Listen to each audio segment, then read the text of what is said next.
বাংলার মুখ আমি দেখিয়াছি, তাই আমি পৃথিবীর রূপ খুঁজিতে যাই না আর।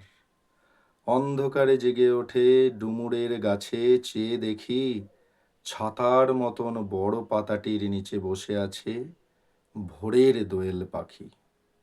চারিদিকে চেয়ে দেখি পল্লবের স্তূপ, জাম, বট, কাঁঠালের, হিজলের, অশথের করে আছে চুপ। ফণি মনসার ঝোপে সটিবনে তাহাদের ছায়া পড়িয়াছে। মধুকর ডিঙা থেকে না জানি সে কবে চাঁদ চম্পার কাছে এমনি হিজল, বট, তমালের নীল ছায়া বাংলার অপরূপ রূপ দেখেছিল। বেহুলাও একদিন গাঙুড়ের জলে ভেলা নিয়ে কৃষ্ণা দ্বাদশীর জ্যোৎস্না যখন মরিয়া গেছে নদীর চড়ায়, সোনালি ধানের পাশে অসংখ্য অসত্য বট দেখেছিল। হায়, শ্যামার নরম গান শুনেছিল একদিন অমরায় গিয়ে।